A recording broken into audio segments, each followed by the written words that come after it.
Welcome to the Around the Ring WWE Great Balls of Fire pay-per-view review on YouTube. I am one half of your host, Silky Dave Brown. You can find us each and every week.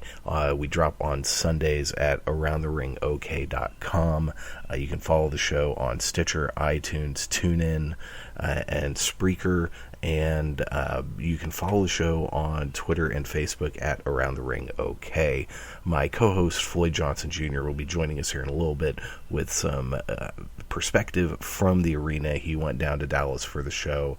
We're unable to record together this morning due to some commitments I have, but I wanted to give you some quick thoughts on the show and what I thought of it. And overall, I thought it was pretty good. I thought there were a couple really good matches, and nothing really sucked, so to speak. So I'm just going to go real quick through the what's it called? The card, Jesus, and give my thoughts. So the pre-match did watch because you had to. Neville and Akira Tozawa for the Cruiserweight title. Tozawa was very much over. There was a great spot where he was in a fireman's carry position. He turned it into an octopus, but that was very cool. I don't know who the other dude was on commentary. Didn't know, but Neville got the win after Tozawa was crotched on the ropes. Later on, there was a segment in the back where Tozawa was pissed, talking to Titus, the Titus brand, Titus whatever the fuck it is. And so yeah, that's probably going to be another match at the SummerSlam or on 205 Live or something. Bray Wyatt and Seth Rollins had a match. A nice little pop for Bray. Great reaction for Seth. My big thing on this match, I really had to wonder what was Booker T on, because he was just super all over the place, and it was kind of crazy. Bray got the win. I was glad. It was a good match. The Hardys had a backstage interview, and when they showed up on the screen, they were granted with huge delete chants. So that was very nice. Enzo Amore and Big Cass. Enzo super over. He did great freaking promo before the match. He looked like he was about to cry. Cass came out to his new music, which fit him. He did some weird ass chin grab thing with an arm. I was like, what the fuck is that even supposed to do? But Cass won. No one ever doubted that was going to happen. Hardy Boys taking on Sheamus and Cesaro for the tag titles in a 30-minute Iron Man match. This was really good. There were a total of 7 falls. Sheamus and Cesaro got the win at the end. Matt got busted open toward the end, but this was a really good match. Sasha Banks and Alexa Bliss for the Women's Championship. I honestly fast-forwarded through the vast majority of this. I didn't give 2 poops, which is sad because I really like Alexa and I really like Sasha, but they've done such a piss poor job with their women's division on Raw that I just didn't care. But Sasha won via count out, so there you go. Miz versus Dean Ambrose for the IC title. Miz got the win. I fast forward through most of this just because who freaking cares. Bo Dallas got some time to do some stuff. That was nice. And Miz won. This better be the end of it. Ambulance match, Roman Reigns, Braun Strowman. Actually, I kind of fast-forwarded through a lot of this, too. It was going into this pay-per-view, as I mentioned on the episode that dropped yesterday. Didn't really care about a lot, and I'm really hoping that Floyd's going to give us some better perspective from the American Airlines Center there in Dallas. But the cool thing was after the match, so Braun won, which was what I think needed to happen. After the match, though, Roman attacked Braun and ended up getting him into the ambulance, drove into the back, and then backed it at a pretty hefty speed into a semi, and they had to call an ambulance in, or a fire truck with the jaws of life to get Braun out, and Braun was all busted open. He was bleeding on his arm, he was bleeding from his mouth somewhere, and he somehow staggered off and refused medical attention. Kurt Angle looked like he was about to lose his mind. Now, during all of this, there was an impromptu Kurt Hawkins versus Heath Slater match because reasons. I guess they wanted something for the people in the arena to look at. I don't know. I guess Heath Slater won. They never even showed the fall. By that point, they were showing the Jaws of Life stuff. And then we had the main event, the one of two matches I was really looking forward to. Samoa Joe and Brock Lesnar for the Universal title. Joe was super over. I mean, just really, he got lots of Joe chants. Here's something I've been wondering. So Brock comes out, he does his little dance, and he does his thing with his arms where he's like, "Rawr!" And there used to be pyro during that, but there hasn't been in a while. And I wonder why, because it makes it such... The effect is so weird when there's no pyro. I don't know. But Joe, before the match even started, Joe attacked Lesnar, beat him up outside the ring, gave him a Uranagi through one of maybe the German or Spanish announce table, which just collapsed the table.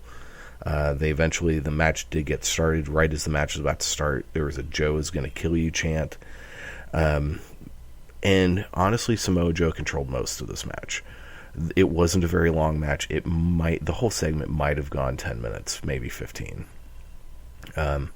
But the match was over pretty quickly. There were a bunch of German suplexes thrown, and at one point, finally, Lesnar was able to get Joe into an F5 and get the win, which one F5 for the win kind of pissed me off. But as Brock is leaving, Joe's just getting up in the ring, seething, staring at him. I really hope that they see that they have something special with this feud, that they have something special in Samoa Joe, and that they do something at SummerSlam. And I even pitched the idea yesterday on the podcast that they should, at SummerSlam, maybe make it a fatal four-way.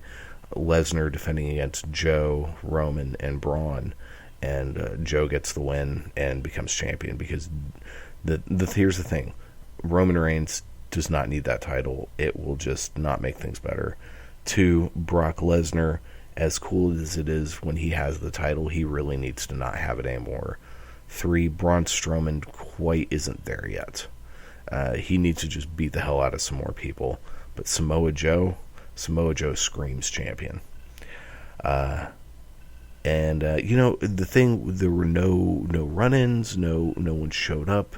There was nothing out of the ordinary happened, no special surprises.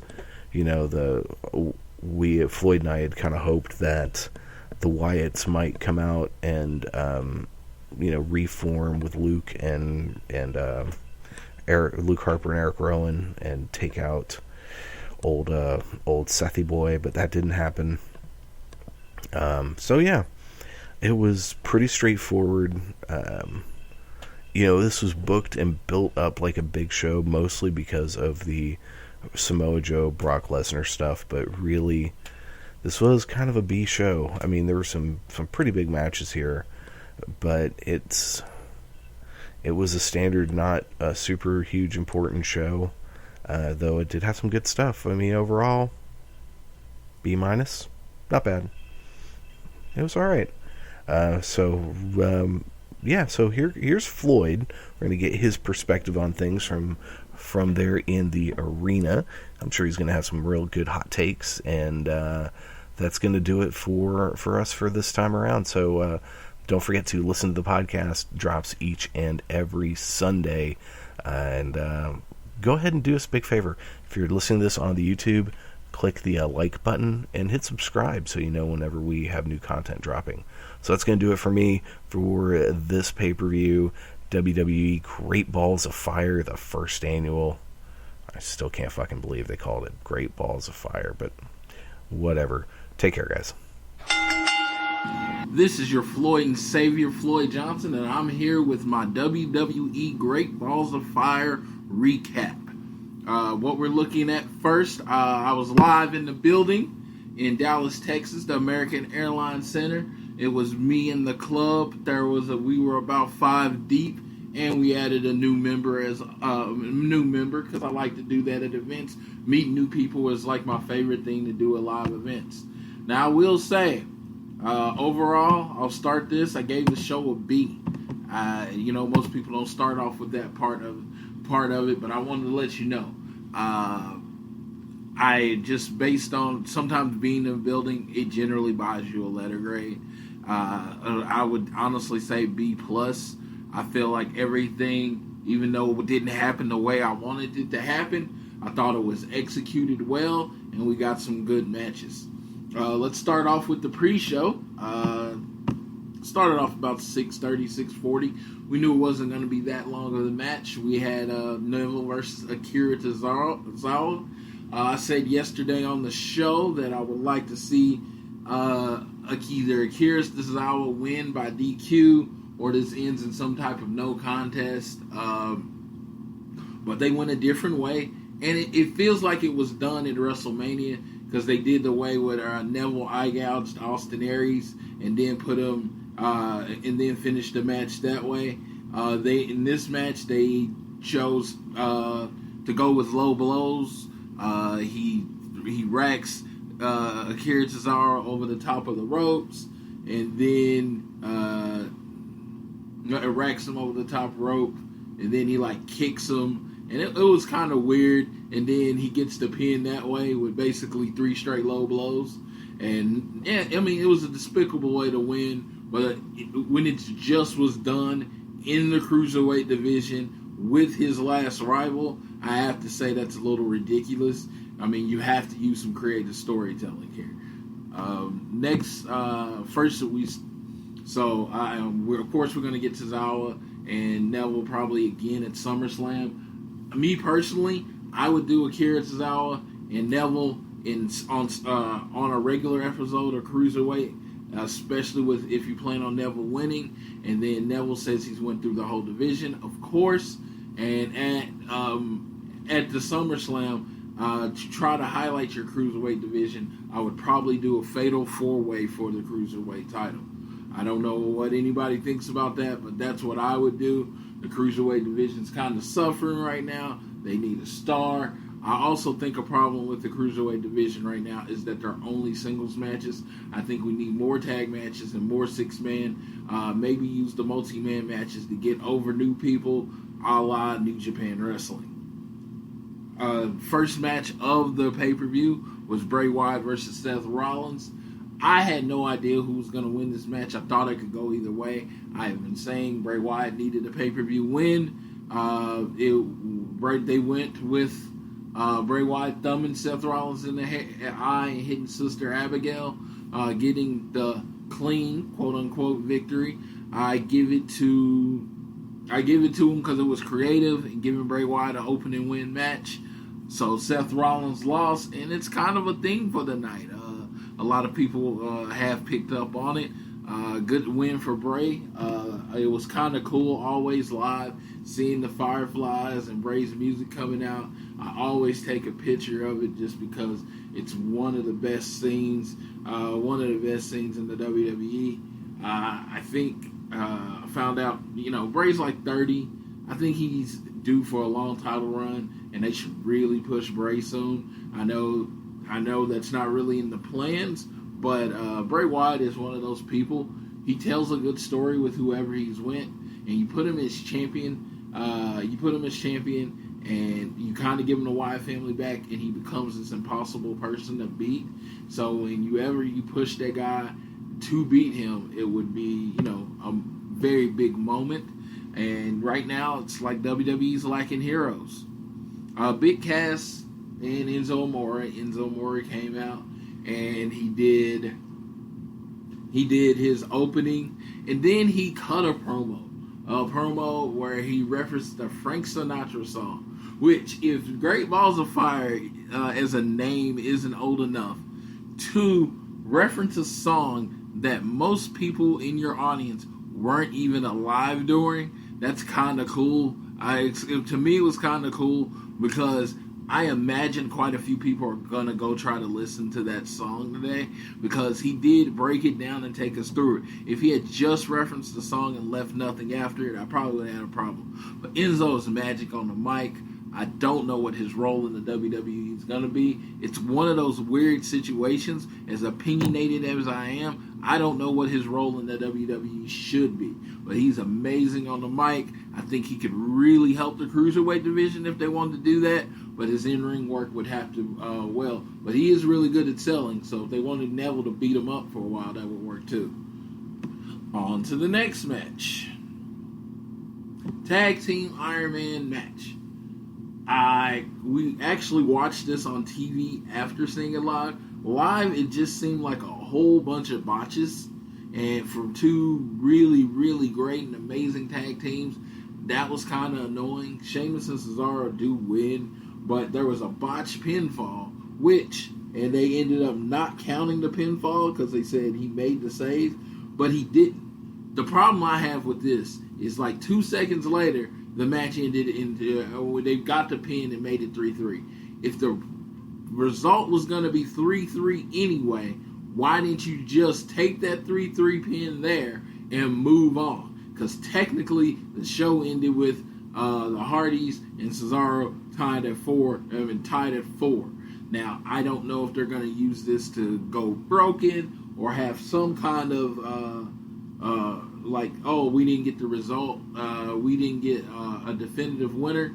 The match was amazing. It was great. Everybody got their spots in. 30-minute Iron Man match. It was a little weird because in the building, I even did it. I knew there wasn't going to be a winner for 30 minutes, so I went and got something to drink, came back, and I was back about 9 minutes in, and then me and the people I was with, or person I was with, we got something to drink, came back, and we had already missed one fall, but we got there for Sheamus and Cesaro to go up 2-0, which was kind of cool.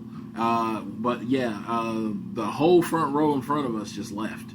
It was kind of crazy because it really represents the kind of people, the world that the WWE is trying to communicate and write to now. And I was talking to my friend actually in line, or in our seats, and I was telling him that, asking him the question, and if you listen to this, let me know, what is a face now? Now, I'm not talking about the generic term of a face, a good guy. Who is a person as a face that people will get behind? Because once you become a good guy, people generally start booing you because they don't like the good guys. Or you're a bad guy. And, let's say Braun Strowman. He flipped a freaking ambulance on top of someone, and people love that. So I don't know what makes a heel and what makes a face.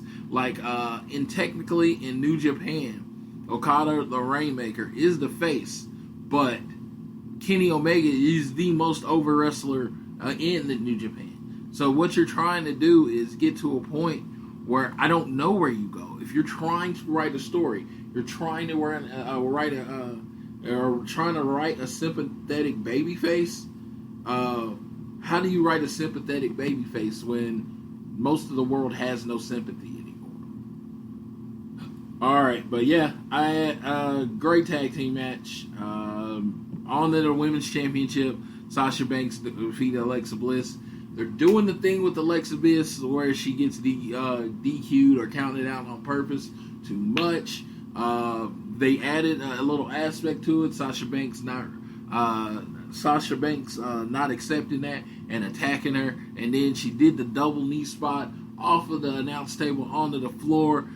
God, that chick's gonna have jacked up knees because it looks so painful and bad, and it was very, very good and very, very real. Alexa Bliss performed her ass off. But if you want the most memorable moment of this feud, go watch Raw Talk. Sasha Banks cuts a scathing promo that if it doesn't come from real life, then if it doesn't come from real life, then Sasha Banks is the best actress ever. Because she cut her best promo in the WWE. She came right at their Alexa Bliss. She used real things, and she said she didn't even know the difference between the Hardy Boys. It was very hilarious. Go watch Raw Talk because Sasha Banks really killed it on there. Next match, Intercontinental Championship, The Miz with his Miztourage versus Dean Ambrose, the most boring person on the roster. I don't know. I think Dean Ambrose is more boring than Sami Zayn because he's so predictable now. He's going to bounce and do the clothesline. He's going to drop the elbow off the top ropes. I mean, everything he does is the same. And that is what I think is a bigger problem with the WWE is people. I mean, a lot of 70s and 80s logic is that you come up with your moveset, 5 moves, 6 moves, whatever it is, and you do them in the exact same order, the exact same way, because people like repetition. I don't think that works now. This match, Miz and Dean Ambrose, I give Miz all the credit. They tell a great story. I honestly think he's one of the best on the roster. Kevin Owens is definitely one to me, but I would put Miz in the best top 5 on the roster. I really do think they should push him as a top heel. I'm not talking about the Intercontinental Champion. I'm talking about World Champion, top heel. Him and his boys should jump and beat Brock Lesnar. It just like recently came to me. I just think people hate The Miz so much, and if you give him the top prize in your business and you have him beat Brock Lesnar, I think you will get more from that, more heel heat from that than you will ever get from Roman Reigns beating Brock Lesnar and finally becoming the champion, because no one, I mean, let me just say this. I hate that line when I say no one cares about Roman Reigns. I have taken on the consideration that I'm going to start cheering Roman Reigns just because, to me, the crowd's a part of the show and, you know, heel face dynamics. But as far as Roman is concerned, as far as this is concerned, the problem is the predictability. We've known for 2 years that this is where they were heading. In the last year of Brock Lesnar's contract, Roman Reigns was going to be the guy to dethrone him, and it just can't be that predictable. Not now. Not in 2017 WWE going forward. You can't be predictable. I think you should Game of Thrones this bitch and lock it down. And if anyone lets out, hey, this is going to happen, and it becomes a thing, you change it. You know what? I don't care if you were getting a monster push. If you let out that you're getting a monster push, or if it get leaks that you're getting a monster push, take your push away. Not because of something you did. It's just to stay relevant in this day and age. You need surprises. You need to figure out how to find a sympathetic babyface. Like I said, it's just, I'm not trying to go off. I am kind of going off on a tangent because it, to me, last night represented the overall problem with the WWE. I mean, I don't even think there's a face tag team other than the Hardys right now, really. Heath Slater and Rhino, if you want to go there, but it's just they need. We need more. Ambulance match: Braun Strowman and Roman Reigns. Now, this was kind of cool because I was in section 105 at American Airlines Center, so I'm 5 rows up. We are right next to the ambulance. So I don't even know because I haven't went back and watched this match yet. But honestly, when they're doing this scene where Roman Reigns and Braun are really going at it by the ambulance, there should be no way that me and my friends aren't on TV. I am going to watch it back because I am vain, and I'm going to go try to find us and get a screenshot of it. But the match overall, very physical. I said 2 big guys beating the shit out of each other. And that's what this match was. It was 2 guys beating the shit out of each other. Roman Reigns and Braun Strowman both come off very, very strong. Roman Reigns misses the spear to go into the ambulance, and Braun Strowman shuts the door to end the match. In my opinion, I thought the ruling was they had to drive off. He didn't really drive off; he just shut the door. It was more like a casket match than it was a true ambulance match to me. Roman Reigns then spears him outside of the ambulance out of the match in an after-match attack. He spears him outside the ring, beats the crap out of him, throws him in the ambulance, and then drives off, which I thought that's what the real winner had to do. And then at the end, he drives off, and then he backs the ambulance into a semi-truck trailer with a very big explosion, which I only could say was attempted murder. That was a big thing in the building. It's like, dude, he didn't try to hurt Braun Strowman. He tried to kill Braun Strowman, which to me, like I said, when you're looking at the new faces and what you have to do to make a new face, you kind of got to be edgy. And that was a very edgy move. They had Braun, they used the Jaws of Life and the fire truck to come get the guys out. While we're getting that, We get a Heath Slater versus Curtis Hawkins match, which I don't know. I mean, was this not planned? Did the time go short? I don't know. We get Heath Slater, Kurt Hawkins match. They come out and perform, which is, great on them. But no one paid attention to that match. They were all looking up the screen to see what happens when the Jaws of Life finally gets Braun out and he refuses medical assistance and he stumbles away like the monster that he is, because you cannot keep a monster down. Good job for Braun Strowman. Like I said, this is one of the few times that both wrestlers came out with 10. I have to give this match an A. It was everything I wanted it to be. I like two big guys beating the crap out of each other. And to me, it was funny because I think the last two big matches, I'm not counting Heath Slater, Kurt Hawkins, but the last two big matches really drove home the point that they were trying to do. And I would truly believe this is Vince McMahon's world that he wants to live in. Big guys beating each other up. Because now we get to congratulations to Heath Slater. He is undefeated at Great Balls of Fire, and he has more wins at Great Balls of Fire than the three members of the Shield combined. That was the theme. All three members of the Shield lost. The Miz beat Ambrose, Bray beat Seth, and Roman got beat by Braun Strowman, even though he came out looking like a sadistic winner, the sadistic Samoan that he is. And then now we get to the last match, Brock Lesnar versus Samoa Joe. Now, no one should be surprised that I wanted Samoa Joe to win. Samoa Joe is clearly one of my favorite wrestlers. I make no bones about it. I don't hide about it. He is literally the background of my phone. So when I go into this match, the reason I went to this pay-per-view was for this match. And I was like, I didn't know what they were going to do. Paul Heyman, they both come out. Paul Heyman goes to announce Brock Lesnar, and Samoa Joe destroys Brock Lesnar. He attacks him from the back, hits him with the Uranagi through the announce table. And leave Brock Lesnar out. So for a moment there, and I honestly wouldn't have minded this. I thought they were going to say Brock Lesnar could not fight that night, and they were going to call off the match, and Samoa Joe was going to be, they were just going to call off the match, and then they were going to push Samoa Joe and Brock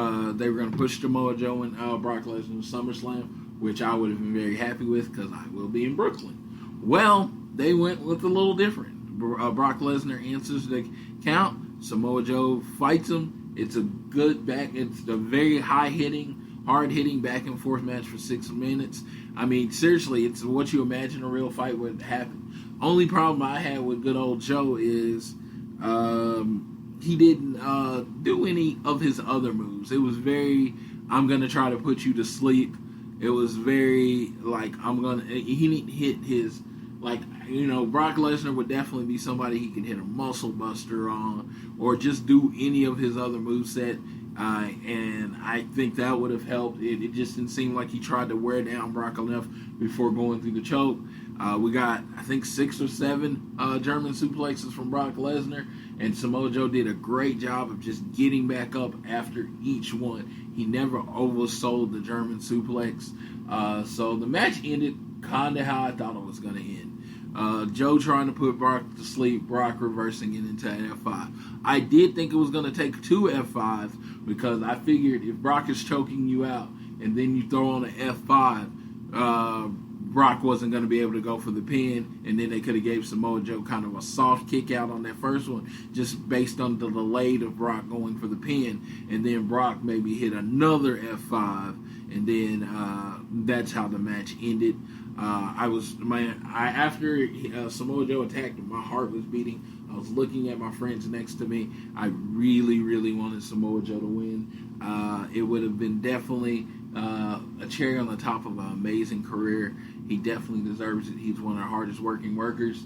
And you look at him, he is one of the true people that you can see beating Brock Lesnar in a fight. But overall, like I said, I really enjoyed the show. I thought it was less predictable than it usually is. And I also, I thought there was a lot of stuff that I didn't see coming. And like I said, in the live audience, I honestly would have probably given the show an A. But I have to say, online and a few botches, I can't give it an A. All I can give it is a B. I never regret going to WWE pay-per-views. They do a good job of putting on a great show. They even went past the 3-hour mark. This is all what people are asking for. I mean, they are stopping short. We do need a little bit more. And I mean that. I think we need a little bit more as far as the execution in matches. A little, not strong style, but as Steve Austin said, a little snug. I like to see a little snug. My friend Rusty pointed out that Samoa Joe's attempted choke looked like shit.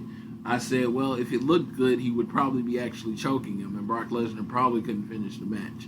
But like I said, great show. I'm looking forward to what they do to Raw. We're getting to build the SummerSlam. So I thank everyone that took time to listen to this recap. I know I can drone on and move a little quickly. I have a lot of thought process, but if you take the moment for taking your time, thank you for listening to Around the Ring. And we will see you Sunday for episode 104.